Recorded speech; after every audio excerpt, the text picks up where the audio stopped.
Right. Okay, well, we're going to go ahead and get started. We're only 2 minutes late. That's pretty impressive, actually. And this meeting is being recorded, so just be aware of that. We've got Dr. Jeanine Davis with us tonight at NC State, and also an extension person. And her specialty, it's one of your specialties, it sounds like you've got lots of them, is unusual plants. And that's what she's going to talk to us about tonight. So, you know, we've all got dozens of the same old Rebecca. I've got like billions of them, but she's got interesting, different things that I'm sure she's going to talk to you about something tonight that you do not have growing and you need to have it. So, hey, that's all you need to know, right? So I'm going to hand it off to you, Jeanine, and she's going to share her screen and tell us all kinds of stuff we do not know. Great. Thanks. Well, just a little bit more about me. So I am a faculty member in the Department of Horticultural Science, but I'm located up in the mountains. So we have a research and extension center south of Asheville, actually right next door to the Sierra Nevada Brewery. How convenient is that? And so I've been there for over 30 years, and I do work on new and emerging crops, organics, biodynamics, anything that's new and interesting. We try to pull into my program. So we say we take the risks so the growers don't have to. So, you know, there's some things we've looked at that we've gone, you know, this is okay for a home gardener, but this isn't something you want to grow commercially here. But I can throw all that stuff into a home garden talk. And what I love about gardeners, and particularly I talk to a lot of garden clubs and master gardeners, is I love the competitive spirit. So let's talk a little bit about some things so you can be the one. Oh, you got to give me screen sharing. Sorry, that's Debbie. Okay. She's working on it. You know, just what is it so that there's something that you can have that nobody else does? Because that's always a lot of fun to do. Do I have it there yet? Yes, I do. Okay. Oh, and I'm going to add this. If you guys have questions along the way, just put them in the chat box and we'll answer those toward the end if that works best. Okay. Okay, everybody can see the screen? Yes. Okay, great. That's the one problem is you've always got to ask. You're not quite sure. So let's talk about growing something fun and unusual in our gardens for next year. You know, you can have an ordinary garden. Not that there's anything wrong with it, and that's like the one on the left, and those are the kind of gardens that I grew up with, you know, everything in tidy little rows and laid out just so and made to look perfect. Or we could have something a little bit different, like the example that I show on the right. And I'll tell you, the older I get, the more I tend to, let's do something a little bit different. So the first plant I want to talk to you about is wasabi. And this is one problem about not having my live audience is I can't really see your reactions. I can't see who's nodding their heads and who's going, oh man, I couldn't do that. But wasabi is a plant that over the course of my career has risen and fallen in interest over and over again. Right now, there's a lot of interest in it. Once again, in growing your own wasabi. And you know, I'm sure all of you have had sushi at some time, and most of the times when we make wasabi paste, we're doing it either with a product that comes in a tube or we're mixing it up with a powder. But it's so much better to be using it fresh, and chefs just love this and they appreciate it, and it's very pretty. So it is a root like you see in the photograph there. It belongs in the mustard family and it needs water. So naturally, it grows in or right next to flowing streams. But we usually have to mimic that kind of conditions either within a garden situation or even a commercial situation. And we do have some small scale commercial wasabi production going on in North Carolina. So here are some pictures of some commercial wasabi production going on. These were some tests that we have done over the years. We've had mixed success. I worked with Clemson on some projects and we ended up with Phytophthora root rot, which I'm like, wait a minute, how does that happen in a plant that's supposed to grow in the water? But I guess we've gotten beyond that in our variety selections, and some people are doing really well. We have a company called Real Wasabi that you can look up, and they have a production in Jackson County, and you can also buy their products. Don't be fooled and think they say they're out of Hilton Head, but that's just where his main headquarters is. But if you want to grow this yourself and you don't happen to have a flowing stream in your backyard, you can grow it in pots or in your garden. You just need to pick a really cool, shady place, and you need a way to keep it very, very moist. And this is one idea that I really like, and I've now seen several people go ahead and actually do this. I saw it first happen with tomatoes, but you can make a perfect wasabi growing operation out of this. And it's taking a wading pool and putting some holes in it, filling it with compost and peat moss, putting it in the shade, and then putting some micro sprinklers on it. And that way you can keep it really, really moist. Here's showing what I mean by the micro sprinklers. So it's just taking low flow sprinklers and putting them on little risers. So you can put them whatever height that you need to do that, because you want to keep everything very moist. And here we're showing the leaves and the stalks that you can eat. So a lot of people, while they're waiting for those rhizomes to be old enough to eat, they're eating the leaves and the stalks. You know, this is the other fun thing about growing in the garden, is that you can eat parts of the plant that people don't usually eat. For example, broccoli. You know, we all eat broccoli heads, but did you know that broccoli leaves are absolutely wonderful? They're sweeter than collards. So give those a try sometime. So here's how we prepare our wasabi. You can just use the stems, the leaves, and then later you've got that rhizome. And I know a couple people that actually grow these in flower pots on a kitchen windowsill where they just water it every single day. So here's another one, globe artichokes. I'd love to ask to see which ones of you have tried this already. There's got to be somebody that's tried it. We don't usually think about artichoke production in North Carolina, but there's absolutely no reason why we can't grow them. We will never grow them on a large commercial scale here because it's just too difficult, but we can definitely do it even on a small, like organic farm scale, selling it at a tailgate market we could do. It is a perennial plant, and most varieties don't flower until the second year. So that's our problem. In a lot of North Carolina, the plants will die off. They'll winter kill from the cold over that first winter. So we've got some ways around it. We also have some more hardy varieties, and I'll just show you some of the things people will do. And if any of you have not had an artichoke, it's actually the flower bud that we eat. We go for the artichoke hearts. Matter of fact, I put some on pizza the other night. And then many of us like to eat the leaves where we scrape the base of that petal. Actually, I can't, would that be the petal? Because that's a bud. I'm not sure of the morphology there. But you scrape that between your teeth. They're also really beautiful. So they are a very cold sensitive plant, and you're going to do better in your area than I do in mine. It's very, very difficult to try to overwinter them here, even in a high tunnel situation.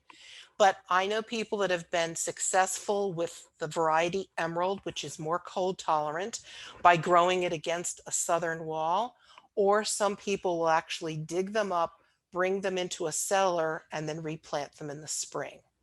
Yes, and I mentioned that here. So you need a rich, moist soil. Some people will just cut them back for the fall and then put things like these walls of water. You know, again, this is something we can do in our gardens. We can add this extra protection to grow them. And some of these varieties produce these wonderful little like miniature buds instead of the great big globes, which, you know, it's going to be hard to get in North Carolina, but they're delightful and it's a beautiful flower. So you'll probably want to leave a few of these to go ahead and turn into a full flower. So you harvest them when the buds are really swollen. Um, let's see what else I put there. And I'm going to have to hide some of this because I'm losing some of my text that I can't see. Go away. There you go. And oh yeah, I was going to talk about the annual production that some people are trying to do. And I've talked to a couple people on Facebook that have now been successful with this. They're not able to overwinter them, and they're not willing to dig plants up, bring them into the cellar, and then put them back out again in the spring. But what they're doing is they're buying plants, they're chilling them for 10 days before planting them out in the spring, and that's meeting the chilling requirements that those plants are going to have. So that's something you can try too. But more exciting is this new annual production. We've actually got seeds now. This is really new, and these plants will produce flowers the first season. So you chill the seeds, which is a lot easier than chilling plants, in the refrigerator for a couple of weeks, and start your transplants, along with, your tomatoes and peppers and everything else. Put them out after last frost, and you should get production that first year. So I know that's a lot of information and you might be scribbling furiously. So I'm going to go ahead and send a PDF of this presentation to you all, and then you'll have some of these notes a little more permanent. So shallots. This is a favorite of ours. I have a little farm with my family called Our Tiny Farm, and this is one of the crops that we grew on a very small commercial scale. Actually, I ended up selling most of my shallots over the internet and sending boxes of these all over the country. Shallots are a member of the onion family. They have a delightful, delicate flavor. And what you see in these pictures is probably what you're used to seeing for a shallot. But I wanted to introduce you to this other shallot. My husband learned about this one, that the chefs really like it. It's called a gray Grizzle. It's not as pretty looking, but it's got a wonderful flavor. They really are delightful. So this is the shallot that we grew commercially. They're very easy to grow. If you're growing onions and garlic, just throw a couple rows or a couple areas of shallots in there also. We like to plant all of these in the late fall instead of the early spring. We get better bulb production that way. So we plant them in the late fall, and unlike garlic, we don't usually see any emergence until the spring. You want a good healthy soil. You can plant in ridges or raised beds, especially if you've got a situation that might stay too moist. You would benefit from getting them up a little bit. Do not over fertilize. That will affect the flavor of your plants. And keeping them weeded is the biggest challenge. We don't see too many flower stalks on shallots, unlike what we see with our garlic. But if you do see any, you'll want to remove them because that's taking energy away from bulb formation. And then we harvest those in early summer. Usually late June, very early July is when ours are ready. Yours might be a little different because you've got a little more heat where you are. And then we have a shed area that's open that we have built screen shelves, and we lay them out there and we allow them to cure for about a month before we trim them up and clean them up and store them for use. Horseradish. Like wasabi, there's a lot of interest in horseradish right now. Something about us all being contained the way we are has seemed to raise an interest in very pungent type products like wasabi and horseradish. And if you've never had fresh horseradish, I urge you to try it. It's so wonderful and so very different from the jarred things that you buy in the grocery store. Horseradish, I have found to be a little challenging to grow in North Carolina. And what I found has been the best way to do it is I will buy some planting stock, some root cuttings, and then I will plant it in several different areas and just see where it seems to like it the best. So I'll often have the horseradish be outside of the garden area. I have one friend who grows hers kind of on the edge of the woods, and that's where her plants, she's got 4 or 5 plants that just keep coming back because she just cuts off a piece every year. And that's the place in her yard that it is happy. So this is what the plant looks like. If it's happy, it's going to spread and you're going to want to give it a big area. But like I said, you might have to find that area first, and you can buy the root pieces. Many of the kind of specialty seed companies are going to carry horseradish, and oftentimes you can find the local nurseries. And then here is a picture I found of someone giving an example of how they harvest part of it. They're using a post hole digger to get them out of the ground, and you can either just cut off part of that plant, or you can pull the whole plant up, cut off what you want, and divide the rest and replant them again so you have more plants growing. Heirloom vegetables. We started looking at heirloom vegetables back around 2003, and the interest in them has not diminished whatsoever. This is one of my all-time favorites. It's called a Seminal Pumpkin, and it's kind of fun because I now have some colleagues who are doing research on developing butternut type squash for organic producers that are very tolerant to downy mildew. And they're using Seminal as some of their germplasm, but their Seminal pumpkin looks very different from mine. And so I'm very glad that I have what I do. I got my first seeds. I got a pumpkin just like what you see there at a Carolina Farm Stewardship Association conference. I won it in a raffle or an auction. It was an auction. And it was a Seminole pumpkin from Dr. Bradshaw at Clemson University as part of his heirloom program that he had there. And we have just saved seed year after year after year and given so many of them away. This is the most prolific plant. So you can see on that lower left-hand photograph, that's one of my gardens. And we have deer fencing up, and you can see that it just went right through the fence and across the yard. It just spreads like crazy and grows these giant pumpkins, which are hard as rocks, and they store forever.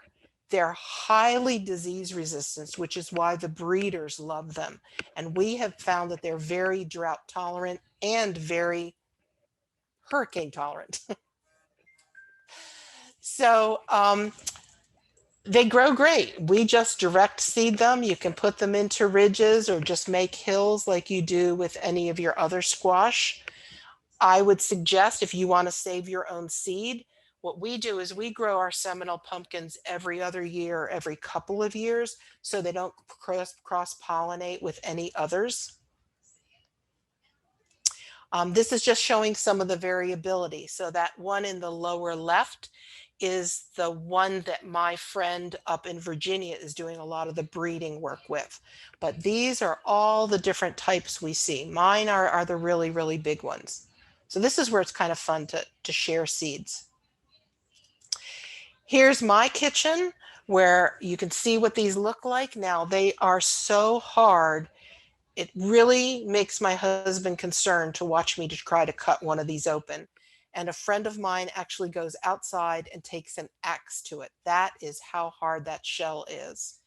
And then you see there's a very small seed cavity, and I just roast them in the oven for 45 minutes to an hour, and it's a very, very smooth, sweet meat that I use for all kinds of purposes. And we have stored these in our cellar for a year. So here are the seeds that we're preparing to save for the next year. Okay, let's move on to heirloom tomatoes, which is a favorite of most everyone. And a number of you know the North Carolina tomato man that lived there in Cary for so very long and wrote several books on tomatoes and straw bale gardening. Well, he's now my neighbor. He lives maybe 5 miles down the road from me now. So Craig and I will be doing some projects together in the future. But there are so many heirloom tomatoes. I think you could grow a dozen different kinds every year for 10 years and not even make a dent into what's available. And some are really good and some are not. This is some of our early work where we were looking at a bunch of heirloom tomatoes and holding taste tests. This is one of the farmers markets up here in Western North Carolina. Again, we were helping our breeders so that they could develop some heirloom type hybrids that would have more disease resistance than many of those do. And on the right is Amy Hamilton, who was my employee at the time. She then went on to start her own farm, and she now runs an operation called Appalachian Seeds, which is all about selling heirloom tomato seeds. So these are some of the ones that we've enjoyed. You know, we like a green like Aunt Ruby's, and of course we all like a good beefsteak. Everyone's got to have a purple favorite somewhere. My absolute favorite is German Johnson. Finding the heirloom tomatoes, you can buy seeds, but buy them off of reputable people. There's so many folks out there saying that they're selling heirloom tomato seeds, but they really don't know very much about seed saving or breeding, and you don't know what you're going to get, which could be kind of fun. But if you want to really get what you're after, a particular variety, go to knowledgeable people. And we have plenty of plant sales going on in the spring where you can find a good selection. Something to keep in mind is that most heirloom tomatoes are indeterminate. So they are going to have to be staked or trellised or caged up in some way. So there's so many other kinds of fun vegetables that you can grow. This has always been something in my family since I was a kid, is every year we would choose something strange to grow in the garden, like the purple broccoli or the orange cauliflower. When I first started at NC State, one of the extension agents at that time, Lee Barnes, and I did a whole big garden at the research station of every kind of red and purple vegetable that we could find. And it was a way for the two of us to just learn how things grow in Western North Carolina. But at the same time, it was kind of fun for everyone to come out and see. Here are just a couple ideas of things that maybe you haven't tried yet. There's some of these little melons that you can grow, or all of these wonderful radishes. We did radish trials with colleagues in 4 or 5 other states a couple years ago. And what fun that was to just see how many different kinds of radishes we could grow and what worked well for us in different areas. The Romanesco broccoli is just, I mean, it tastes good, but more it's the most unusual looking vegetable that you can find. And then kohlrabi. When we were selling at the tailgate markets, I loved introducing people to kohlrabi because people all thought it looked cool, but they didn't know what to do with it.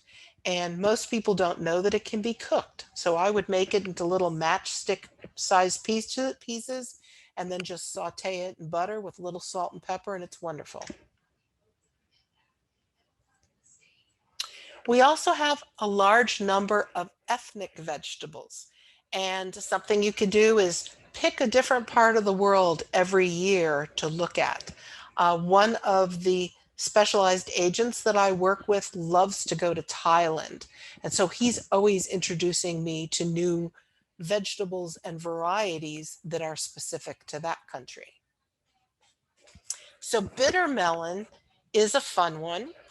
When I first started growing bitter melon about 30 years ago, I didn't know anybody, that just I worked with or were friends or went to church with that would eat a bitter melon. It was just an acquired taste is what we would call it.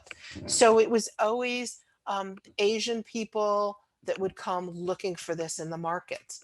And I know our tomato breeder, Dilip Panthy, loves to come to Raleigh because there's stores there that actually carry the bitter melon that he's used to.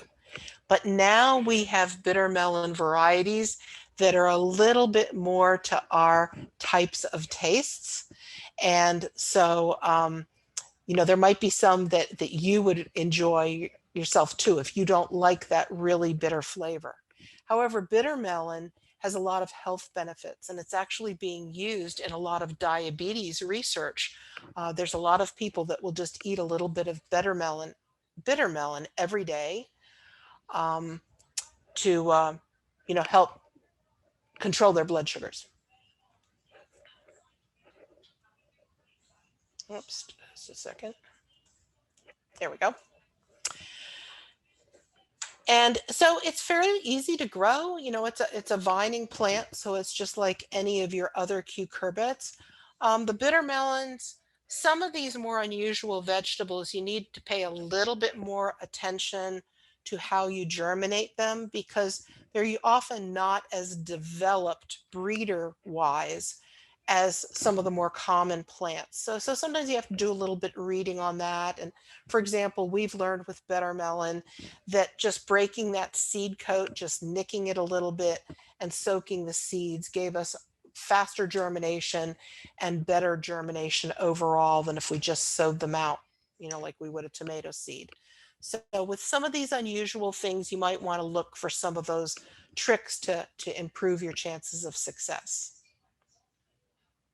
You harvest them while they're still green if you want to eat them, but it's fun to let some of them get over mature because the outside turns very yellow and the inside turns bright red. So it's kind of interesting looking. And I don't know if I put one of those pictures in. No, I didn't. And you're finding more and more recipes for them now on how to use them. Yard long beans are a fun one to grow, especially if you've got children around because they just think they're so special. And if you harvest them at the right time, they're actually quite tasty, but they're just kind of fun to grow. And they will grow beautifully for us here. And this is a plant that looks really lovely growing on some kind of arbor or something decorative to have them, hanging down. They're just real pretty. And we've got different colors now. So there's red ones and purple ones and some that are almost black and some that are almost white. So you can make it very decorative. And the biggest problem I've had with people saying they don't like these is they let them grow for too long a period of time. We know what a regular green bean's supposed to look like, but when they're called yard long, how long are those actually going to get? So you don't judge them by how long they're going to be, but by how thick they are. So again, like a lot of green beans, when they're about as thick as a pencil is when you're going to want to harvest them if you want to eat them. Popcorn. We love growing popcorn, and we did this. At first, we started doing it just for our family and to do it as gifts for people. And then, of course, we got carried away and had too much. So we marketed some of this, and our popcorn sold really, really well. And we grew, this was an heirloom variety that I got at a seed swap called Japanese Hullis popcorn. We save our seed year after year, and it's very white and it's got so much flavor to it. And of course, being the salesperson I am, when I would sell this at the market, I would, pop up some standard popcorn from the supermarket and pop this up. And ours, first of all, was really bright white, and you could definitely taste the difference. Popcorn is easy to grow. Um, watch the days of maturity if you're also growing sweet corn so you don't end up cross pollinating with each other. We've never found that to be a problem.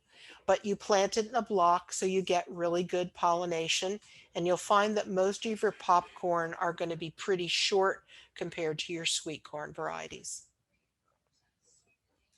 There's all different colors that you can now. I mean, our white one is the one we like, but most people I know that are growing the popcorn are growing all of these different colors. There's a strawberry popcorn. There's many kinds.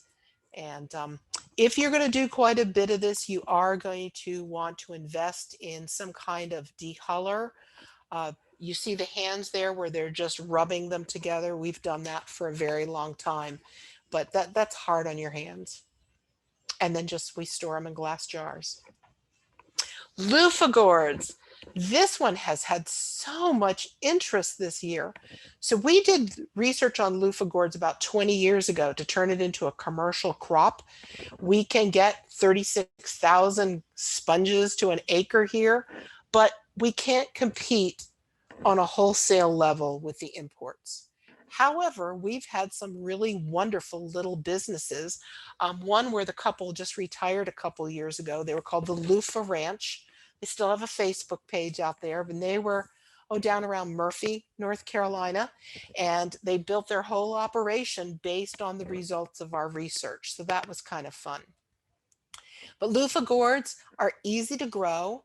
The biggest thing to keep in mind is you need a very sturdy trellis. So building a bean trellis is not going to be adequate to hold these up because these gourds can get to be 24 inches long or longer. And when they're immature, they are full of water and they're very, very heavy. So I've seen a lot of trellises be pulled down by the weight. It is a tropical vine, so direct seeding will usually not let you get a crop off in time. So we start transplants and we put them on a trellis and they do great. You can eat them when they're very young and they're kind of like a zucchini, but I'd say 99% of them we let grow until they're full. They've got big yellow flowers, attract a lot of bees. Here's showing you what they look like when they're very young. Looks like, summer squash. Then what we hope is that they will brown and dry before frost. And then the skin just peels off. It's all brown and just breaks off very easy. But if frost comes before while they're still kind of green, you can often just bring those in and soak them in a tub of water and just kind of let them ferment for a while, and then that skin will pop off. You shake out the seeds. Sometimes you need to bleach them a little bit, just a little bit to make them white if that's important to you. But they're fun. Here are ramps. Ramps are a native plant that grow in our woods all through the Appalachian region. We don't see them a whole lot down around your area, but you can grow them if you've got a cool, moist, shady spot. If you don't have a little wooded area on your property, often the north side of your house, think about when it snows, where the snow stays there the longest is often a cool enough place that stays moist enough to grow some ramps. A lot of fun. They're very popular right now. We're into a lot of these heirloom and folk type foods, and ramps is very much part of that. Seeds are tricky to grow by. I would consider that kind of advanced level. So in the beginning, I would suggest that you buy plants that you sow out, then get some experience with them and collect your own seed. So they have a garlicky, oniony type flavor. Many hunters and fishermen go out in the spring and harvest ramps and cook them up with their fish. They have a reputation for if you eat a bunch of them, that odor comes out of your skin. And a lot of people my age talk about when they were children up in the mountains, they'd all eat a lot of ramps, so their teachers would kick them out of class on those spring days because they smelled so bad. These are our ramp patches that we have at our research station. And here you will see that we aren't harvesting the whole bulb. It is traditional to destroy the plant when you do this. But this is a plant that we're actively trying to conserve within our forests, and a practice that the Cherokee used and now many of us are copying is we just reach down into the soil a little bit and cut it like you would asparagus, and we're using the leaves and the stem but not the bulb, and that way those plants will come back year after year. And now let's talk about fungi. Tremendous amount of interest in mushrooms now. Boy, have we come a long way in North Carolina and actually across the country. 35 years ago, most of us were still just eating button mushrooms that came from Kennett Square, Pennsylvania. And I was involved here when we first introduced shiitake to people, and people were so afraid to eat it. And now that has completely changed. We're growing all different kinds of mushrooms and harvesting, going out and wild harvesting so many mushrooms. So we've really changed. And this is a kit that you can buy to grow some of your own mushrooms. Shiitake is the most common and it's one of the easiest for a home gardener to do. If you can't get your own fresh oak or poplar logs to inoculate, there are many operations out there and actually quite a few around the Raleigh area that will sell you inoculated logs. And they sound a little pricey when you buy them that way, and that would never work on a commercial scale. But I have had logs here at my farm that have produced for over 10 years. They get to the point that I could shred them with my fingers because, of course, the mushroom is decaying that wood, but they were still producing mushrooms. So you just need a shady, moist site and some fresh logs to grow shiitakes. And they're so good when they're fresh. Um, there are shiitake workshops that are held all over. Extension is involved in this effort in many counties. Also, a lot of the mushroom operations themselves will offer these kind of workshops. That's Dr. Omo there in the lower right. He's at NC-A&T. He's a researcher there. He doesn't have an extension appointment, but he is the person that knows everything about mushrooms in probably the Southeast. You can buy spawn, and this is readily available both from mushroom companies here in North Carolina and also from all over the place. I'll give you a source at the end. But you can buy sawdust spawn where you need a little plunger like you see in that center photograph to insert into the log. Or you can buy thimble spawn, which is that middle photograph of the hand, which has a bit of a foam top on it and you can just plug into the holes. Or you could do these little wooden dowels that are impregnated with the mycelium and then you would wax over that site. And then you can just buy a kit. And I know people that just do this 3-4 times a year. They buy a mushroom kit, and I think just about everybody sells them now. You can get them on Amazon, for goodness sakes, and grow some mushrooms at home in their house. A friend of mine actually has a spot where she's got a chain and a hook, and she hangs her bag of mushrooms, and she's got, like a big flower pot tray underneath to catch any liquid that would come off it. And it's just hanging right there like some of us would have, a basket of onions hanging or herbs hanging.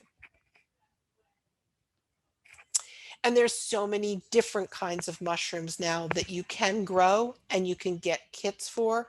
And I'm sure many of you are familiar with them because now they're in our supermarkets, like lion's mane and the oyster mushrooms. The reishi mushroom is a medicinal mushroom. Many people make a tea for it. And it is very hard. It's like wood when it's mature. And then this is my favorite right now. These are truffles. So truffles are a little bit different because they grow underground. They're a mycorrhizae, which grow in association with the roots of certain trees.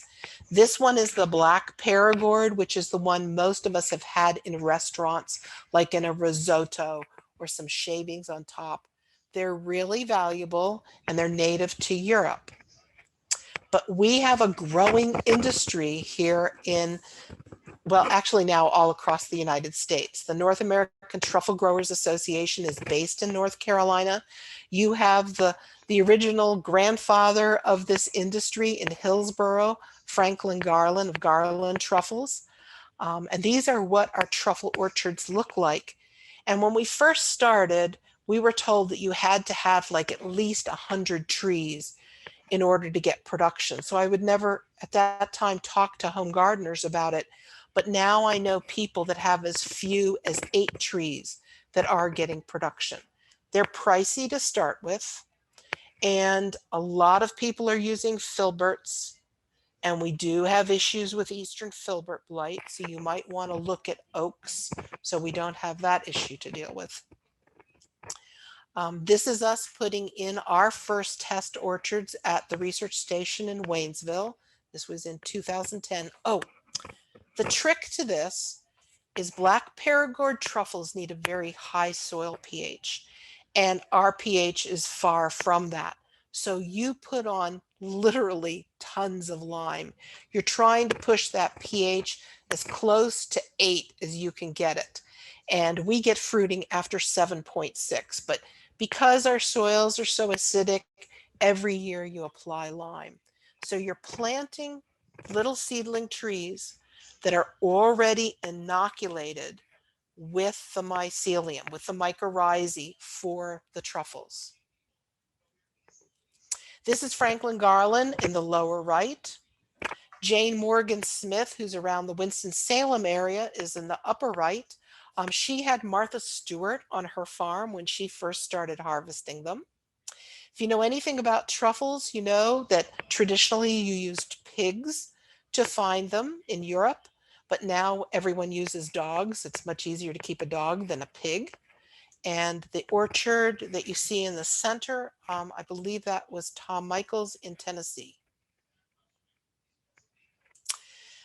This is risky, but it's so fun if you could be the one that produces them. And even the commercial growers, they know the chances they're taking because we don't have this all figured out yet.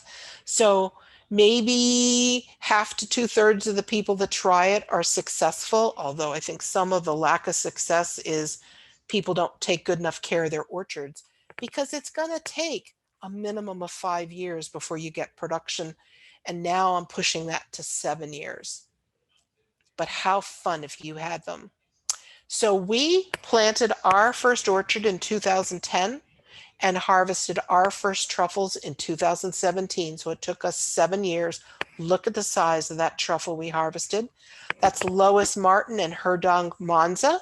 They are from the Truffle Dog Company. They're in Tennessee, and they partner with us to help us with our research.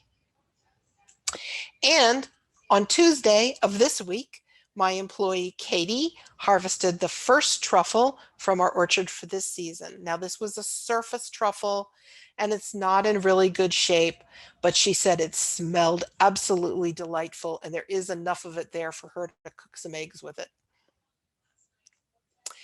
But then we also have native truffles, which, you know, 10 years ago, our chefs weren't interested in them. But with the wild food movement being what it is, there's more and more interest in our native foods. And pecan truffles are ubiquitous in this area. Our pecan orchards often have them. They like growing in association with those trees. And actually, we find pecan truffles, which are tuber lyonii, all over the place. So this might be something that you would like to look at. Well, there is a production guide in Georgia and now Florida. University of Florida is doing a lot of work on this. And how about hops? So with all our craft breweries in North Carolina, of course, people were going to try to grow hops. And our earliest pioneers in the state started doing this in 2007, 2009. We've now been at it for a long time. We now have a breeding program going on to develop hops specifically for the Southeast. But I first learned how to grow hops here. Now, I had some experience from Washington State, but I really learned how to do it here from the Battleground Brewers Guild in Greensboro. So I learned from home brewers and home gardeners how to do this. So a lot of home brewers grow a few plants for themselves and they're quite successful with it. Commercial production is difficult because hops are a photoperiod sensitive plant. And all of the commercial varieties that are available were bred for the North. In North America, the production region here is in the Pacific Northwest, Washington, Idaho, and Oregon. And so we are so far south, we sit right on the line of where they could be commercially viable. And the research going on in Florida is actually working all with extending the day length with lighting. But for a home brewer, you can do this just fine on your own. And actually, people kind of plant them close to where they have porch lights on all night, and they get pretty good yields. So this is a perennial plant that'll come back year after year. It's actually a very pretty plant, and these are our commercial hop yards, but a lot of home gardeners will let them drape all over, different kinds of trellises and such. Um, you don't want to grow from seed. You're going to want to either buy little plants or you're going to want to get rhizome pieces because you only want female plants. If we have pollination take place, we get seeds, which doesn't make good beer. You're not going to care if you're just doing it for decorative purposes, but if you want to grow them to make beer, you want just females. But these plants will live up to 50 years. We find a lot of them on old homesteads. So this is showing you the plant. As the flower develops, it first makes this burr, and then that turns into a cone, it's a strobile. It's just like a pine cone, only very papery. And we call them bines, not vines, because they don't have tendrils.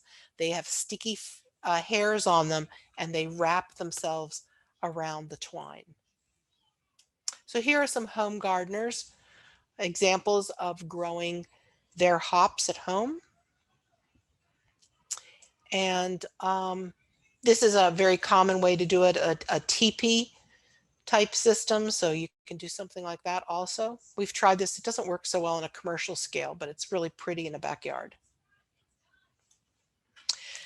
Just showing how we plant in the early spring. We help train them up a little bit. There are a couple insects we have to watch for, and downy mildew can be a real problem. I find that home gardeners don't have as much trouble with the downy mildew as our commercial growers do, but you would want to learn how to identify it. And if controlling it is important to you, how, pardon me, how you're going to control it.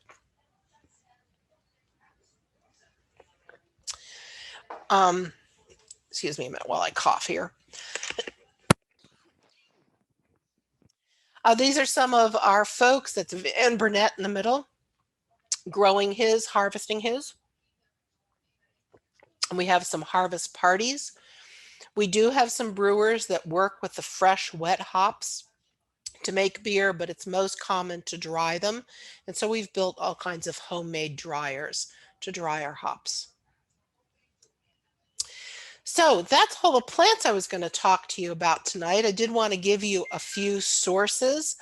Wasabi. Wasabi seeds are very difficult to find the past 2 years. I'm not sure why, but Joe Hollis at Mountain Gardens, I always forget the S on the gardens, mountaingardensherbs.com does have wasabi, but you want to order it early. A lot of the heirlooms you can find at Southern Exposure Seed Exchange up in Virginia. Many of you have probably heard Ira Wallace speak, who runs that. Johnny's Seeds is always a good source. Their stuff tends to be a little bit more developed. And then I like Edible Landscaping and Seeds of Change. For hops, Great Lake Hops has done us very well, and they will sell on a home garden scale. A lot of the hop companies, hop nurseries, only sell large volumes. So I recommend them. Freshhops.com also offers some. If you're looking for spawn to grow your mushrooms, Field and Forest, I've dealt with them for 30 years. They're wonderful. And Fungi Perfecti is another one I recommend. And then we also have some local companies that you can deal with too. And they're really easy to find. If you just put like Shiitake Farm or Mushroom Farm, North Carolina in a Google search, you'll find a number of them around you. And there's Garland Truffles. He's a character, I'll warn you, but knows more than anyone else about truffles. And Virginia Truffle is another company I recommend. I have a lot of information on my website. ncherb.org is the easiest way to get there, or it is, newcropsorganics.ces, that whole line, but that short domain name is easy. Find all kinds of information there. And with that, with this lovely picture of this beautiful garden that I'd like to emulate, I'd like to open it up for questions. We do have a couple that came in the chat. We go back to Shallots. And she asked, if you're using them for personal use, do you still have to cure them? Or can you use them once you just pick them? You can use them right away, but you're going to want to cure them if you want to store them for any length of time. Okay. So you can do some of both. Okay. Mm-hmm. Yeah. And actually, that's something I encourage people to do with their garlic too. So many people don't know what fresh green garlic tastes like, and it's different from garlic that's been cured and, is a little dried. So try that too. I've never tried that. That's a good thing to know. And I think you did answer this, but bitter melon, is it super bitter to eat? I've never eaten it. And so is it like turn your mouth wrong side out kind of? It is. That's when we first started working with it. We were like, oh, this is an acquired taste. But like I said, there are now newer varieties out there that are more Americanized, more for our palate, which is why Delete Panthy, when he goes down to campus, he searches out the shops that you have around Raleigh that he can get the really bitter stuff from, because everything that we can buy up in our area, he's like, oh no, that's not right. Not bitter enough. Wow, that's right. not something you're going to hear me say anyway. Well, okay, so one person said that they had planted turmeric in a pot. And have you had success with that? And any hints on that? So with it's interesting. I've got a turmeric plant right outside this window here. We have put our turmeric right in my herb garden that's right against the southern wall of the house. And it actually overwinters for us. It overwintered in the years that killed off all the rosemary. And it takes forever to come up in the spring. So you sit there and you go, that's it. We lost it. We're going to have to go look for another plant. And all of a sudden it comes back up again. In a pot, I would be most concerned about surviving the winter. So that is one that I would definitely try to bring into a cellar situation, or at a minimum, bring it into like a garage and, insulate it in some way, because we really are a little too cold for that here, just a little bit. Yeah, maybe in Union County we would have a better chance, because it seems like it never gets cold here anymore. So you do. So Windcrest Farm? Yeah, exactly. Okay, so Mary knows all about it. Well, and that brings up then ginger. Yes. She also sells ginger. So any ideas about that? These are more common, unusual plants, I suppose, around. Yeah, just 10 years ago, they would be very unusual, exactly. But now we've got folks doing it. And do you know what made those possible for us? Were high tunnels. Oh, okay. So it's something now that our commercial growers are doing. But, we as home gardeners have been doing things like cold frames absolutely forever. So yes, just build a cold frame type and just make it tall enough to accommodate these. I mean, we've got such incredible materials out there to work with. Just doing a couple Google searches, you're going to come up with ideas. And this is what I'm doing next year. I'm not doing the big giant garden on the far end of the property. Nope. Next year is going to be right outside my kitchen window with some raised, I'm all excited to do some construction and come up with some, trying some of these new techniques. Yeah. Yeah. So, but yeah, I think you could do those too.